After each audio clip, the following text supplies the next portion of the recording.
Hello, everyone. Good to see you all again, especially you, John Barclay, and you, Tom Shanklin. Welcome to another episode of URC Unloaded. How you keeping, Hello, lads? everyone. Hello, everyone. Good to see you all. Hello, Hi. everyone. Good to Doing see you well. all. You tried to The Especially you. millions of people. Especially you. Do you ever start the game? Do you ever like start commentary and when the commentator brings you in, you say, "Good afternoon, everyone." I've done that once. One time I've I done love it. doing it. I love Yeah, doing maybe I'll do you it. actually. Good evening, everyone. Good Do you know evening, who does everyone. that on do you know who does that on TV? Clive Woodward. Sir Clive Woodward. He gets his first question. Good afternoon, everyone. So maybe I that's love why. it. I love it. Formal. I love it. And Stephen I'm Ferris. both keeping, John. You're out in the golf course today. Yeah. Just a bit of work, I suppose. There was a Work. few business deals closed out. Some big meetings going on the course. I'm good. I'm a bit tired, lads. Was in skiing last week. Lots of skiing. Good. One of I've them. been skiing. One of them. Big heavy holidays. You're And skiing, I knew Shank? you were skiing. Lovely. Yeah, no, I could tell you were though. You're skiing family, definitely. Met some Welsh yeah, over we ski. there. I'm all right, Stevie. I'm all right. Looking forward to my weekend. I'm taking my wife to Rome. First international one of match those. as a retired. I'm taking her to watch all the numbers of the single women drop off this show now. I've just found that out. So Very looking forward good. to that. Looking forward to a trip to Rome and then Cheltenham next week for the races. I don't like racing. I just like events that you're there all day and you can eat and drink at. So cricket, golf, horse racing. Shanks, I'm guessing you didn't arrange this trip, or it wasn't pushed your agenda on your side. No, it was actually. Was it? I'm an old romantic at heart. Yeah. I don't believe you. Yeah. Were you an old romantic? Yeah. No, So it was. you thought you'd bring your missus to a rugby game. Yeah. There just so happens to be rugby on in Rome. Corporate as well. She come along to corporate. There's no Yeah, there's a couple of gigs being squeezed in there. Of course there is. Of course there is. You'll be like, I'm just heading to the toilet here, love. We'll see you in half an hour. Oh, okay, Tom. That's right. Couple of grand in the back burner. Anyway, How long lads, you take on the toilet? Half an hour. That's ages, mate. You want to get that scene? Because like my watch dad. a few podcasts. Watch a few podcasts when I'm in there. You know. Oh, is that what you call it? Exactly. We're too late to write today. Podcast. Stephen, lads, we were supposed your phone's connected to the speaker. Turn it down. Oh, Tom, shut up, will you? Lads, supposed to have Dwayne Peel on tomorrow night, but because we had to change the schedule, unfortunately, we have no guest. Shanks couldn't get Gizzy Gerwin Price. I couldn't get a couple of people. John couldn't get anybody because he's no mates. But we're just going to shoot straight on into the rugby. No. Why have we had to change it? What's going on? Let's get out in the open, Steve. Don't skip past. Don't skip past the important bit. Ben's piping up. Oh, sorry, it was supposed to be Neil Powell, wasn't it? Not Dwayne Peel. Shank said he could get Dwayne Peel as well, and that didn't happen. Listen, I'm just busy. It's a busy week. What's going on tomorrow? Go on, tell us. Corporate gig, definitely. Yeah, one Wednesday and one Thursday. Were you, John? That's my guy. Left me out of it.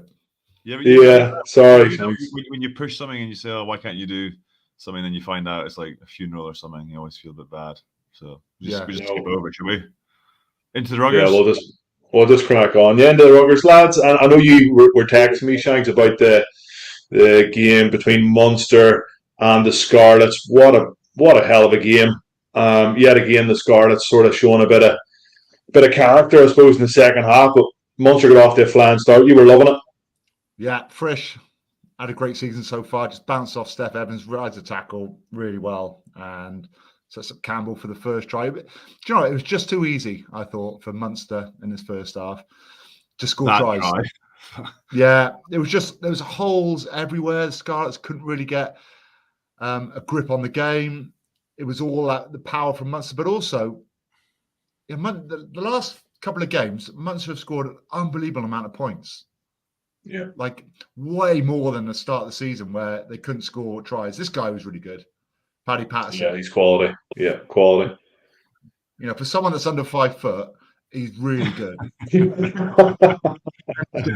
And this was fairly important try. It took them 34 minutes, I think, for Scarlets to score a try, but at least they came away with something.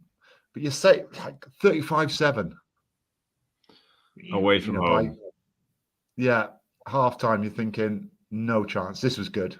Good setup from Johnny Williams, who made a massive difference, as did Gareth Davis. Come on. Looked like Fafita didn't want to score again. Looked like he wanted to pass. He didn't want to dive on the plastic grass. No. Yeah. But, fair play to the Scarlets. Like, it's just a shame it took them to sort of bonus point territory for Munster after 26 minutes to get going. And this is pretty much a bit of a silly play, this, even though they're 42-14 up.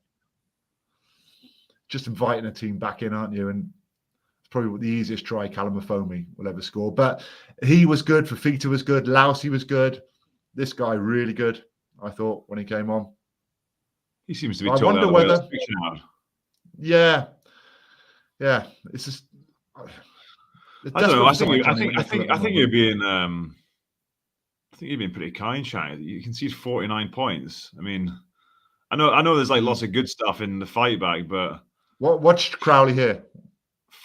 Doesn't take anybody. Not interested. 49 points. I think that's the problem. Like, you expect Scarlets, they're going to score some points. I thought Johnny Williams was class. I would have him fit in well. I think he's probably the best centre in Wales when he's playing well, when he's fit. Good to see Gareth Davis back playing well as well. I don't know what he's done wrong to fall so far from grace in a period of 18 months. But, yeah, I don't know. It's kind of same old for Scarlets. I think there's good signs there. And Munster are a tough side. And you said they're playing some good stuff. But still just massive question marks over their defence. And we'll get to Edinburgh later. Those sides, I think mid-table and below this, they got no answer to the power and the precision and the accuracy that the top sides have in attack. And, you're not surprised to see teams getting 50 on them this year. I thought Scarlets would be better against Munster because they're on a good run at the moment. They've been playing well and the defence has been good. The breakdown's been good.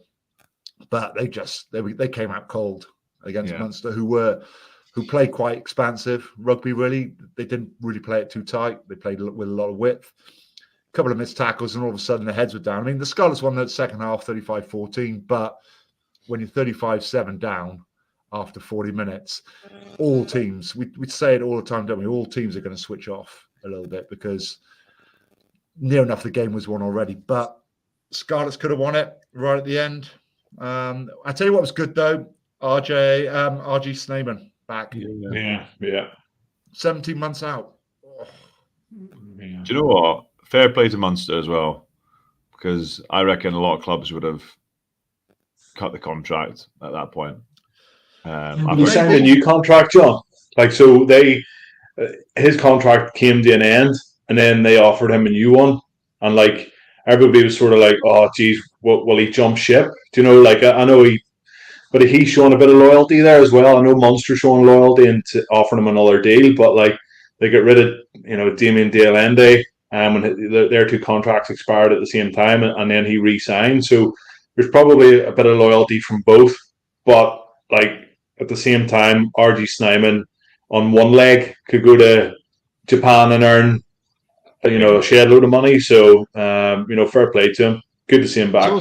It's also PR for the club as well, because if they want to attract players and someone like RG Snyman goes, you're thinking, if the same happens to me, are they going to get rid of me after a clause? So I think if it depends on what player and sort of, I don't know, the caliber of player you got. When you got a legend like that, World Cup winner, the last thing you want to do is give yourself any bad PR. So when you want to attract new players, they think, right, this is a club I'm going to. They're going to look after me. If I get injured, doesn't matter. They're going to keep me. So I think it's definitely the right thing to do. Shanks, quick question to you just on the centres for Munster. So Chris Farrell's left Munster. Fekitoa's leaving at the end of the summer. Scannell seems to be in and out. Frisch is obviously playing well and seems to be now their number one. He's just straight in from Bristol last year. Yeah. Do they need to sign somebody else in the centre, or is there anybody else there coming through that you think can fill that void?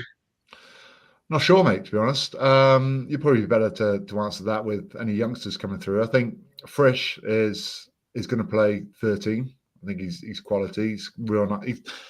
I reckon, I've not stood next to him, but I reckon he's bigger than he looks as well. Yeah. You know, I reckon once you get up close to him, you think, oh, actually, you are a fairly big lump. And you can sort of see that when you compare him to, I don't know, someone like Steph Evans, who he managed to brush off. So I think he's a lot bigger than people make out, and a lot stronger. I think at Munster, there is the Bundyaki rumor still floating around. Yeah, I was going to say, I think Munster suit having a big carrier at 12, the way they want to play. There's not that many around at the moment, so I think they do need a sign. I think a big name at 12, but it hasn't really worked for Fekitoa that well. Damien Delande, I think, was good for him, but I think Frisch has been probably the best centre of the lot, and he's not been there that long. He's been good. He's been quality. We'll swiftly move on. Ospreys Benetton. It wasn't a cracker, lads, but sort of give us a bit of entertainment. Shanks, you were commentating on the game. Last 10 minutes, it sort of came to life. But the Ospreys, I don't know if the Ospreys started to play or Benetton stopped playing in the second half. It was sort of like Benetton trying to shield the lead that they had, or did the Ospreys just sniff a bit of, maybe they could get in there and make it a bit of a shootout towards the end, and they did that. Fair play to them. Like, do you know what I'd compare this game to? The Sixth Sense. You seen that film? So you watch the first 5 minutes. Yeah. You can just forward all the way to the end and then find out he's dead. I mean, forget what goes on in the middle. Right? Forget it. It was hardly worth it. The start was good. It was a decent start. This is penalty advantage from the Ospreys. Nice work try. Lots of width. Marcus Watson gets stuck, has to turn the long way round, and Luke Morgan goes over. So that was a good start, but that was probably the only time really the Ospreys actually went wide, and that's when they looked the most dangerous. This is the try at the end, and this is penalty advantage. Okay, now they need to get the points. I'm sort of wondering whether scoring a try out wide was penalty advantage over. Yes, it was, but they'd much rather scored under the post, and there would have been a yellow card to Benetton, and they would have had another go at trying to score. And Benetton were under a lot of pressure, so they scored, which is great. But to be fair to Benetton, they made them score out wide, and that was a real tough kick. And actually, Jack Walsh struck it really well. It looked at one stage it was going over, but it just hit the post, and that was the game. But Yeston Hopkins, guys, at 15. Good player. Looked really good. What's his try? This guy, Rhino Smith's class, I always think. Smith's class. It's just class. He just does so much good stuff in game. This is berserk, this try. On the knee slide, knee pads on. Decent. They were good in the air, Benetton. A lot better than the Ospreys. The kicks were the challenge. Yeah. This was a nice work try. Yeah, they look quite slick. I think they just that bit flicker. Look at this. Rhino said bounces out. It's class. Yeah. There wasn't much between the two sides, just a little bit of quality at key moments, and the missed kicks. That was probably it. The Ospreys made loads of silly errors, you would say. They'd either lose the ball in contact, it was like a forward pass, just after 3 or 4 phases. They had plenty of opportunity. And it was actually disappointing because there was a lot still to play for them. They still could win the Welsh Shield. They still the possibility of them maybe getting into the top 8, maybe, because they've got probably the easiest running, or the perceived easier running. And that was a game that was there for the taking, I think. And they weren't very good. And maybe that's a reflection, guys, of. I mean, all 4 Welsh teams lost. Maybe that's a reflection of where Wales are right now with everything going on in the background, because it's bound to affect you. How can it not? All these lads getting told they're getting offered half the contracts and stuff. It's not going to be you're going to be buzzing to go to work, are you, if you're off contract? No, but it's coaching staff. There's boys who aren't sure whether they're going to be retained next year. It's backroom staff. There's going to be so many cuts everywhere. And as much as you get on the field and you forget about it, it'll consume you all week thinking about it. Shanks, I know you're talking away here, but like just a quick one on how much truth is there behind this Ospreys combining with Ealing Trailfinders? That situation, is it growing legs? Is it rumors, or have you absolutely no idea? All the people I've spoken to have said that it's just rumors. So you're talking about sort of word of mouth through directors at the Ospreys. They're denying it. They're not sure where this rumors come from, but they don't own the club. I think it's Y11 Group own the club. Mm-hmm. And they've not come out with a statement at all. So if this is rumors, the best thing you can do to calm people down is just to come out and say these rumors aren't true. But I've seen a message up there with new directors at Ealing Trailfinders have come on, new treasurer, new secretary. So it looks like things are changing around. I think they've approached a lot of teams to try and merge with them because they're not getting any joy from trying to join the Gallagher Premiership. I can't see how it's going to work, Stevie. The London club. Alan Wynne-Jones isn't going to be travelling down to Ealing to play, I'd imagine. No. Well, it'll be interesting to see what happens. Yeah. It'll be interesting to see what happens. Another club that there's plenty of rumours floating around about, well, probably over the last couple of months, is Cardiff, and they were facing Ulster this weekend. Ulster obviously got a great win against the Sharks away from home last week in that game that had to be cancelled. But I don't know what you lads thought. I thought they played really well, but they were given so much time. That's Carter, that's Stuart Moore coming onto the ball at pace. Like, he's just coasting in. Nobody's even putting a glove on him. Just far too easy. That's in the opening. That's Luke McLean defence, remember, for Italy? You've got to be inside the ball. You've got to follow the ball. That's quality, Stevie, this one. Yeah, quality. Try in 3 years, is that right? 2 years. First try in 2 years. And just look at Billy Burns. I don't know, Ellis Jenkins, Raddy, Josh Turnbull. I was expecting those boys to really make a bit of an impact in this game, and I don't even think they made one dominant tackle between them. It was a good try there by Billy Burns. He had an absolute field day. Nathan Doak was man of the match, kicked every point that was handed to him. But lads, it's easy, and it's the boys walked off the pitch with a massive smile on their face because it was like a training session for large parts of it. I know Cardiff scored a couple of half decent tries himself, but that was Ulster switching off for a minute. I think the question is now, are Ulster starting to find a bit of form again after the dip that they had for a number of weeks? I still think that they're vulnerable. I still think teams that hold width against them will hurt them. And obviously, they've got 3 home games on the bounce now, so you'd expect them to pick up all 15 points in those 3 games. Stormers are away to Leinster this coming weekend, in the next round. So, Ulster could possibly sneak up into second, considering they haven't played brilliantly for the majority of the season. So, yeah, Cardiff, just again, Shanks, a bit like the Ospreys, they just looked like just lost. They just confidence massively down.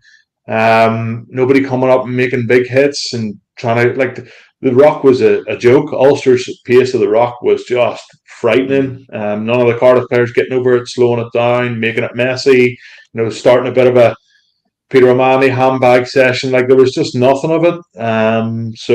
Disappointing from a Cardiff point of view. Because the start of the season, Cardiff would get themselves out of trouble because they were really good at the breakdown, winning loads of jackal attempts, just messing up everyone's breakdown. And that's because Botham was fit. Thomas Young was fit. Well. Dylan Lewis, another one really good at the breakdown. At the moment, they're not really affecting ruck speed as much as they did at the start of the season.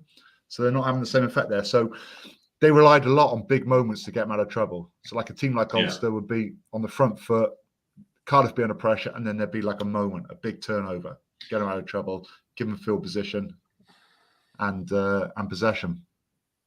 Yeah, but you think Ulster probably sounds harsh. We've said all year they've got a good maul. They're not the most creative side, but they literally look like world beaters in that game. They didn't have to do much. I thought, again, similarly, I don't want to hammer the Welsh teams too much because I don't know what it must be like down there at the moment with everything that's going on, and we don't want to keep going on about it. But you look at them, you're hearing that Liam Williams is leaving, we're hearing that Josh Allen might leave. They don't know who's staying. It must be, especially this time of the season. This part of the season is the grind part when the lads are in and out of international camps, and the teams that tend to push on tend to have the kind of best squad, the best environment. They're just going to dig in and get on with it. If you're in one of those squads now, you're thinking, do you know what? Why am I going the extra mile here if I don't know if I've got a club here next year? I'm getting offered half the money or whatever it is to play. It's no wonder they're playing with a lack of intensity. So yeah, as disappointing too. At home. Maybe John too. Like if you're gonna, like, if you don't have a contract for next season, would you want to play and have the possibility of getting injured, or would you play and use that as a shop window to try and get a contract?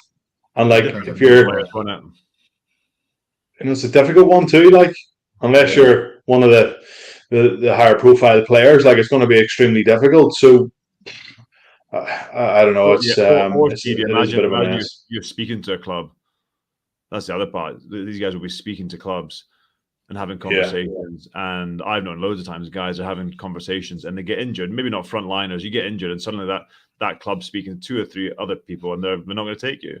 So would you play in a game full bore knowing that you're speaking to another club where you've got a niggle, but you're going to dig in? And the answer is no. But that's what I think the answer would be. And that's probably not the whole picture, but I totally don't blame the Welsh regions for having a lack of bite right now. Stevie, you came to Cardiff. How did it go down with your lovely wife when you got back home and you told that you'd spent all of your pundit fee on House of Fraser sale? And a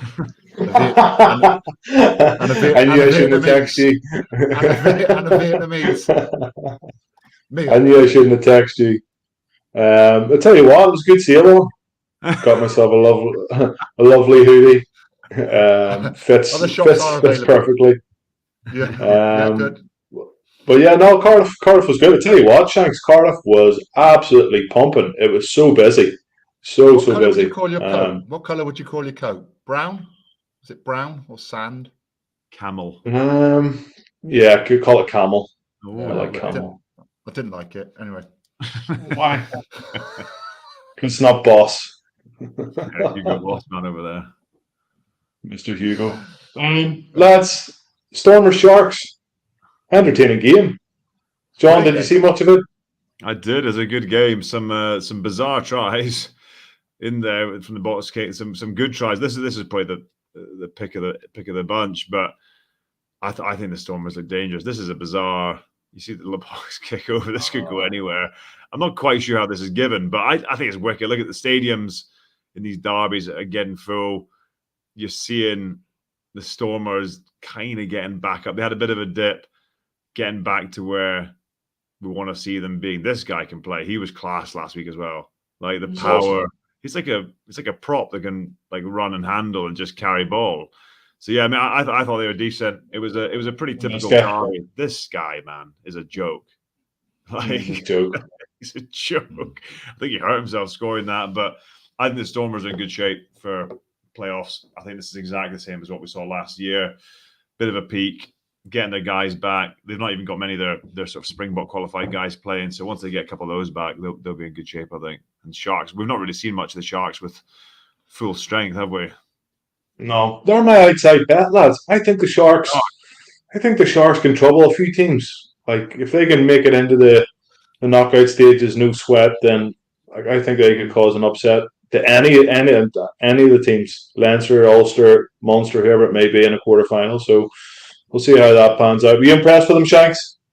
Yeah, I was. I'm not sure they got quite enough behind. Who, the Sharks? Yeah, that's maybe not. Like, Van Rensburg, good.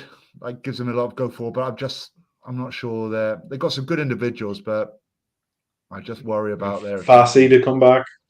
Fassi's a quality operator at 15. Yeah, they're at 7th now, so they're going to end up probably going to, if things kind of stay as they will, and you imagine they're either going to end up at Stormers away, which is not so bad, or they might actually prefer that going against Stormers rather than Ulster away. Yeah. It's a funny one, isn't it? When you get to that point, you think you actually might prefer not to travel and play a better team. I bet they're sick of traveling. Oh yeah, you can imagine. Europe as well. Yeah, leaving Cape Town. John, I know you've been warming up for this one. I know you've been warming up. I'm ready to let you go. Edinburgh, what's going on? What has happened at Edinburgh? I don't know, lads. I'd love to hear your lads' opinion, because I thought they had a half decent side. If you go through the side, Stuart McAnally, Hamish Watson, Luke Crosby, James Dean, Sam Skinner, Nick Haining, Buffelli was playing, Mark Bennett was playing. This is a joke. This isn't like the tries are. It's the same as the Scarlets for me. Like they're all right going forward, but their ability to crumble in games, because there was only a score in after 56 minutes, and then we saw this against Munster at home, didn't we? When Munster just opened the flood. Look at the defensive shape. It's just like, again, this is like Scott Penny. Yeah, he played well. Don't get me wrong. Like we can't on the one hand be saying how good are Leinster every week and they can swap anyone in and it doesn't make a difference. But Edinburgh had a good team out and they're at home. They look, and this might sound harsh, but they look like they're ready for the end of the season at this point. Like they just look a bit lost. I'd love to know what you boys think. I know point out what Stevie was saying. Why, John? What's been the drop off from last season? Everybody was talking, myself included, about them being a team that might cause an upset in a quarterfinal or semi-final this year against one of the bigger sides because of the brand of rugby and quality of rugby that they play. Why has it changed within 3 months of the end of last season, 4 months, that they've just capitulated? The defense. They just can't. They just seem to not be able to defend at the moment. And whether it's a loss of confidence, they're lacking a bit of continuity in how they're attacking, and their all-court style of play, which they started with, was catching teams by surprise. It's tailed off a bit, and the feel-good factor around the place. New stadium, new coach, playing on the synthetic. It was all good. It was all great after Richard Cockrell left, and it was a breath of fresh air. But I don't know. They just seem to lack a bit of maturity or nous or ability to problem solve, because like I say, that game unraveled in 20 minutes from in one score game to then just like walking in. There was 36 missed tackles from Edinburgh. It's like, I know you're going to get a few more on a synthetic pitch, but not 36. They missed their internationals a lot, John, as well, even though a lot of these problems arise before. But you're right in the way that they can't adapt. Like I saw against the Scarlets last week or 2 weeks ago, and they kept trying to play wide, and the Scarlets defense just kept eating them up. And there was no real decoy. They weren't holding any defenders. And when you try and play wide and deep like that, you're just going to get hit back over your game line. And there was no, as much as you can say as a coach, and messages come on to say we're going to have to play more direct. You still got to organize people around you. You still got to react to that. And they just don't at the moment. They're still trying to play the same way. They're still trying to play a lot with width. That can't always happen. Sometimes you've got to grind out results, or you've got to change your game plan. You just got to hit tighter angles, hit shorter angles, do something different. And they don't. I think they miss a quality 10.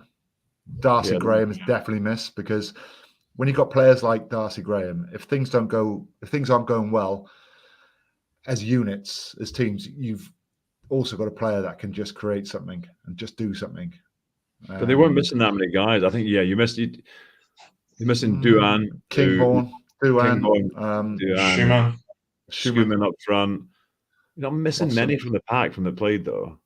Like Schumann, you got Bowen Fenn to play, or they're not missing not so many that they should play that badly, I don't think. So what about John? We were covering the Zebre game. Zebre played them at home. We were in commentary. Yeah. And there was a really telling comment after the game by Mike Blair when he turned around and said, "That's our best win of the season." And they beat Zebre at home by 2 points in the last play of the game. And Zebre deserved to win that match. They were by far the better side. And I was like, if you're struggling to beat Zebre at home and that's your best win of the season, and probably your best performance of the season, then something just doesn't feel right. And like, I know we sort of talked about it afterwards, and we were like, geez, that was a bit of a weird comment, but maybe it is coming home to roost now that there are a few things in the background that aren't sitting well with him, because he's on his way out the door at the end of the season. Like, he's come out and he's leaving. Yeah, I don't think we've spoken about it on here since. So he's obviously leaving. He's leaving the head coach position. I don't think the wording was quite cute, because it didn't say that he was definitely out there. And I'm guessing if they recruit a head coach, they've got to leave space for that head coach to then want to bring in his whole team or an assistant coach or whatever. So, I get the impression that and I'd say fair play to him, because he looks kind of tired. And whenever I speak to him, he was a bit tired with the role, and he loves coaching. Like, I think you have to love the technical side of coaching, and he does. And he's a brilliant technical coach, but I remember speaking to him. He said, I'm not speaking out of turn on his behalf, but I think like getting pulled into recruitment meetings, budget meetings, logistics, future planning.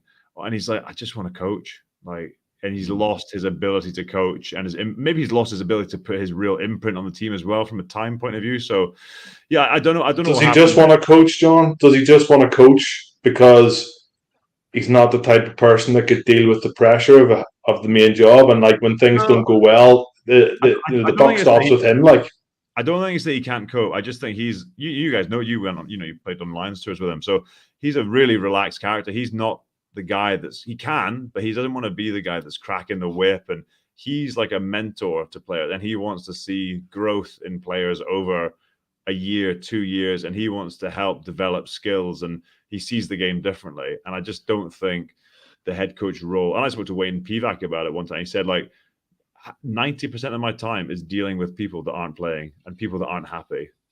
That's the reality of head coaching, and dealing with stuff that isn't actually coaching. So if you love coaching, maybe it's bizarrely being a head coach maybe isn't for you. Sorry, John. Does he's got a young family, hasn't he? Yeah, they're like youngish. Yeah, 12 and 10 or something. Yeah, and it's a tough job for a young coach with kids to look after as well, because totally. To Dwayne Peele as well, that balance of having to be around for your kids, but also trying to give everything to the role that just asks you to do everything. Recruitment, coaching, planning, the lot. It is so time consuming. I can really feel for young coaches, when they've got to sort of give everything for their job, but then they've also got to be a father, and they've also got to bring kids up. So it's unbelievably tough, and I couldn't do that role, because I just couldn't donate that amount of time to work without not being there for your family and kids. Another coach that's leaving at the end of the season is Connacht's head coach. Connacht were playing the Dragons, left it late to get the win. Dragons got a man sent off, down to 14 men, but flipping heck, I thought the Dragons were going to pull it out of the fire and actually get a good result at home, but they just can't get it done. A bit of the same story. There's the old Ulster man. Yeah, he's quality, isn't he? He's a very, very good ball carrier, and just a couple of wayward lineouts when he came on for Wales. But that's a good try from Aaron Wainwright. Just a little reminder to Warren Gatland. I can play 6. This guy was good. Prendergast. Prendergast is a good player, really good operator. He just needs to jump out and get the try there. Like, I don't know what he was thinking, but he got it down, and he's in the frame. I think he could be a player that possibly gets to a Rugby World Cup. You just see that? Yeah, that's the red card. No excuses there, Shanks. There's not. No, they're not. To be fair, though, Max Clark got binned. Red card for Screech, but they're actually all right. They get an intercept. They score when they're done 13. Like, it does skew the picture intercept try. They managed it really well, to be fair. But this is where they came unstuck around the 60-minute mark. The try scored against them, but this is a big kick. I thought that was a big miss, because that puts them a little bit further ahead, puts them 5 points ahead, so it's not just down to penalty. Sam Davis had a couple of chances towards the end to nail it. Should kick that, shouldn't he? Yeah. He's usually awesome. He's usually awesome off the kicking tee. Yeah. A couple of drop kicks as well. First one hits the post, Oh. comes back, and then second one, he's just under too much pressure. And look at the time as well. That's just a young team, but do you know what I mean? Like that first one, no structure around them to, set up a drop goal. It's under pressure. That one's under pressure as well.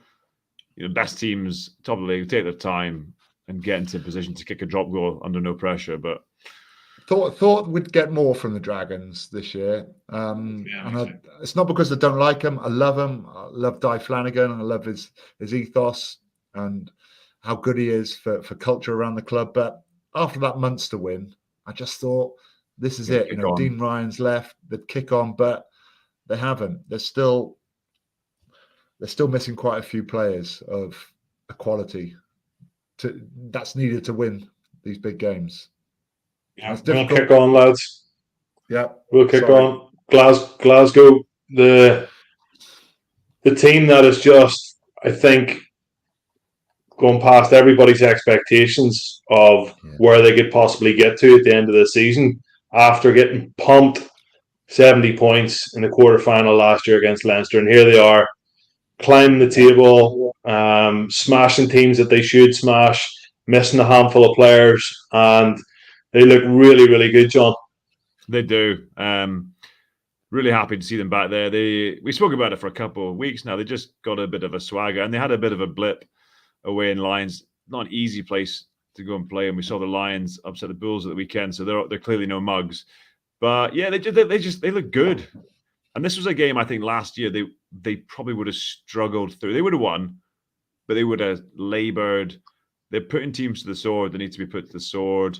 Are they a top 3, top 4 side? I don't know, but I think that the progression from last year, the way they're playing, the Scotsland's filling up again, because it was pretty dead there for 9 months. People were really pissed off with what was going on, ticket prices, the players leaving, lack of infrastructure. It seems like a good place to be playing rugby, and they seem in a good place with a run into the end of the year.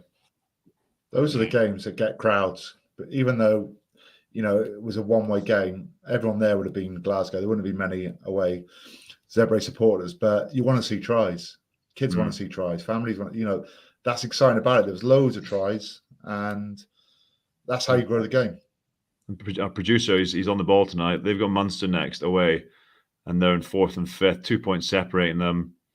Massive game for a home knockout stage, given that I think Glasgow have, I want to say, a fairly easy last game at home. I think they've got a decent run in as well. That'll be the tough one. Who takes that one, Stevie? I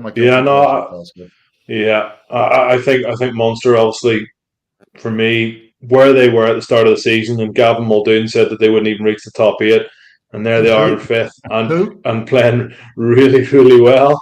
And as you said, Shanks, it's not like they're just sneaking a win. They're scoring a hell of a lot of points, scoring some really nice tries, and they have a few guys to bring back in that can bolster the pack as well and get a bit more of an edge. So, I think Munster will be dangerous come the end of the season as well. A team that slipped up this week, the Bulls at home to the Lions. We did not see this coming, and especially where the Bulls are in the league. Imagine you put a spread bet on. You'd pretty much guarantee you'd think the Bulls are going to win. The Lions look decent the week before. I wince at this. Watch, I wince when he scores it. Thinking, you just injure yourself. You win yourself. I can't remember what that dance move is called. Ben, what was the dance move? Gripper. The griddy. The griddy dance move. Look at this. Opportunist. Yeah. Class. Cool. I think the Lions look good. I think that they won 3 on the road, didn't they, early in the year? And we're thinking they might kick on, and they have a dip like a lot of the teams we've seen. We've had a good start, and they tail off. They've got some decent players in there, some big physical guys who play the game well. Moved up the table well now, within reach and distance for top 8. Yeah, where are they? Yeah, the Bulls are still struggling. More nice day. And hold on. Kevin Scott, Leinster versus Stormers in 3 weeks is huge for the standings, with 6 nations the week before and Champions Cup the week after. Do you think we'll see full teams togging out? What do you reckon, lads? No. Probably not. I think Leinster will probably play a a bit of a mixed bag. And I don't think there's a massive game. It's not a massive game for Leinster, but I still think they'll beat the Stormers. Yeah, I think they'll beat the Stormers away in Leinster. Sorry. So yeah. I don't know. Do you like that question? Yeah. Thanks very much for the question. Just on the Bulls, like you talked about earlier on, Shanks, about the Sharks maybe not having enough as well. For me, the Bulls, like Mornay Steen, like he's nearly 40 and he's still playing out half. I know there's Chris Smith as well. It's just an area of their game for me that they're starting to struggle with. So we'll see how the Bulls go on the rest of the season. Rant of the week, boys. Anything really get up your snout at the weekend? Sighting process. You're gonna say I'm whinging about Scotland, but I don't understand how Mohammed Awas, who's been cited and banned, I think 4 times, can have a diving headbutt and get the same length of ban for that a high tackle gets. It just seems mad. But that was it. I agree. There we go. Shanks? Food at the Ospreys. I wasn't that happy with it. Oh, yeah? Yeah. I got stitched up as well. I left my soup and I didn't like it. It wasn't like your standard soup. It was like either a sweet potato pumpkin soup. Ooh. And I didn't like it. And I made a big hoo-ha when Nicky Robinson came in. And I said, this guy wants soup. He wants soup. He wants some soup. And he went around and got some soup. And he told the lady that I'd left mine because I didn't like it. She came back. I had to own up because I didn't like it. Where was it we had those pie Shanks that had like fingers in them? Looked like someone chopped their thumb off in the pies. Oh, yeah. It was like Glasgow. Cardiff, wasn't it? Was it Glasgow? No, we had Bridie's in Cardiff. They were lovely, actually. Yeah. Pasties, whatever you call Yeah, them. so just, I don't know if anyone's watching this that in the commercial department or the media department at 4 Welsh clubs, but can you up your game when it comes to food for press and media? I'd imagine that'd be high on the agenda at the moment down there. Makes a big difference. Yeah, for morale. Yeah. Players' moods up. Yeah. There we are. Those rants of the week, Steve. Steve, I've got a quick one actually. Yeah. So there was a medical emergency at Cardiff Arms Park, and Ross Harries couldn't get out of the car park. So I was sort of just hanging about, and he rings me and he says, "Do you want to go for a drink?" And I was like, "Oh yeah, whatever." And he brings me to a craft beer bar outside, and I was like, "Okay." So, like, I tasted a couple of them, and they all tasted very similar. And I like craft beer doesn't really float my boat. So yeah, the craft beer, Ross, I'll not be heading back to that bar with you. So, Shanks, I texted you, and you did warn me. He's a hipster. Here's a rant. I was in Dublin for the game of the weekend, and with Bob Skinstad, who's looking great, guys. By the way, he's looking real spot on. Looking trim as well, actually. Always wears navy though. It's because he doesn't eat. Yeah, but we went to a pub and no ruggers on, no ruggers, GAA on, and I was like, this is Colm Stafford all over it. So that pissed me off. Yeah. There we go. Yeah. Oh, there we are. Nice. We have a new section to the show. Go on. It's been sprung upon us. It's called Internet Questions, and it's been thought up by Ben Egan, our producer. And we have to answer all 3. So, John, we've only got a few minutes left, so crack on. Would you rather be 15 or 50 for the rest of your life? Would you rather be drunk 24/7 or never be drunk again? And what is the youngest aged child that could beat you up? I'd rather be 15, definitely. That's not a hard one, I don't think. Do you have to bring all your lack of money? Do you have to have no money at 15? There's too much in that way. You're fine. Yeah, you always have money, John. No, I worked hard for this castle. When you were 4. That's 3 actually in Switzerland. Anyway, that's not the point. 15. Yeah, I'll say 15. After a heavy week skiing, I would. I think I'd rather not be drunk again than be drunk all the time. Depends what level of drunkenness as well. 1 or 2 beers is nice. I wouldn't mind feeling that 2-3 beer buzz for the rest of my life, all day, every day. So actually, maybe I'll do that, but that's not drunk. And what's the youngest child that could beat me up? I reckon 15.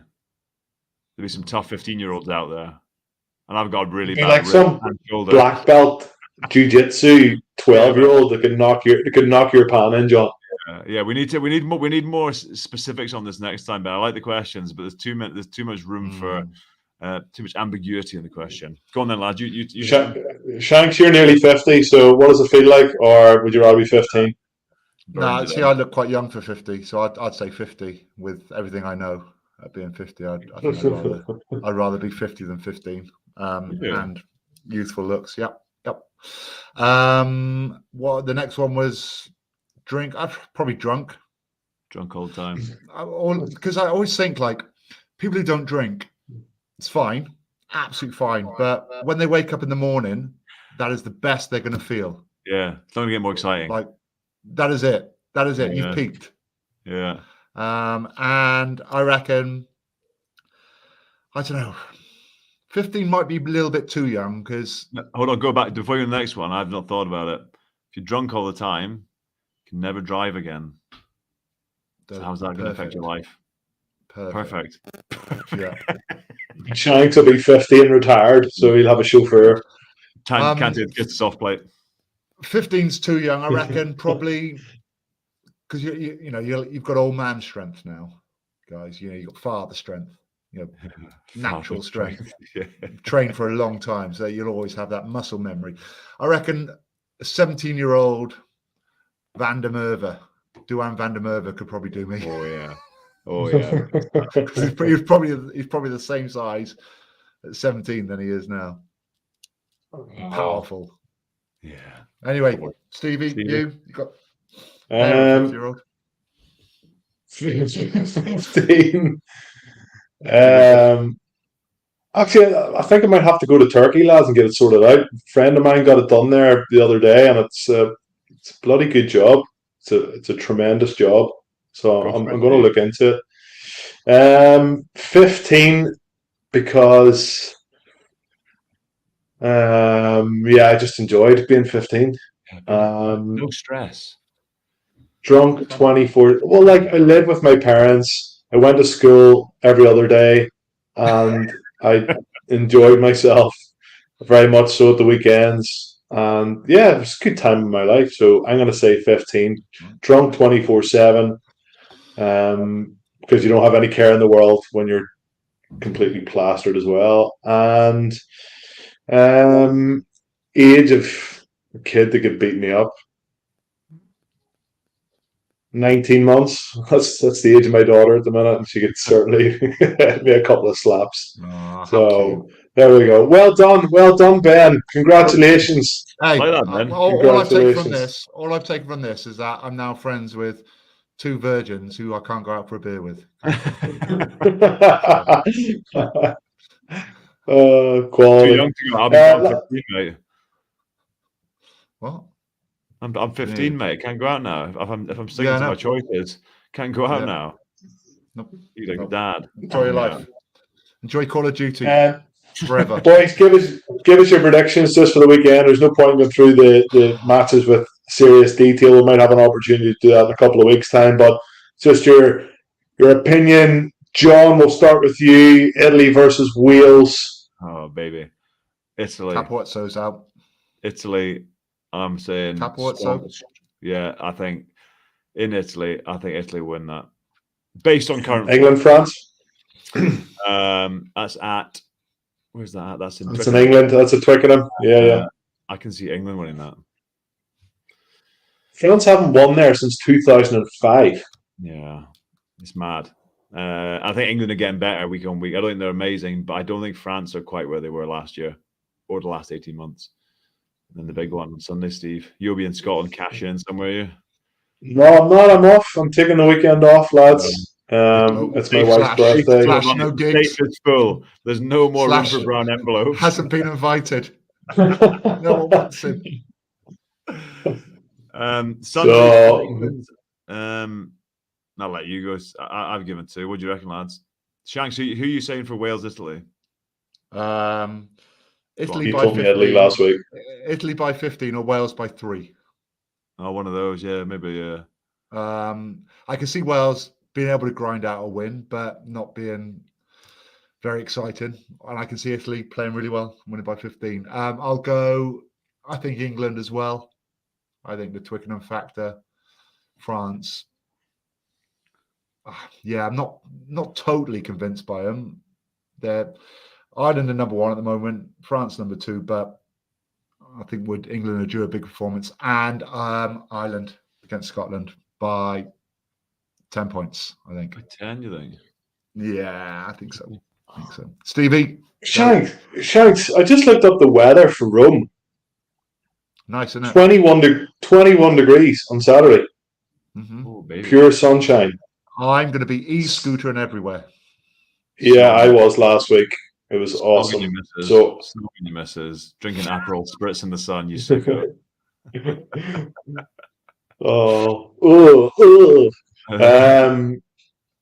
Yeah. I'm gonna go Italy by 15 points. I think their skills are just so much better this year. Like, it was wet when Ireland played them, and their ball handling was awesome. They have the highest percentage in the Six Nations for retaining possession out of any of the teams. They hold on to the ball well. If Ange Capuzzo can Garbisi was brilliant against Ireland. Canone, the number 8, but both Canones in the second row as well.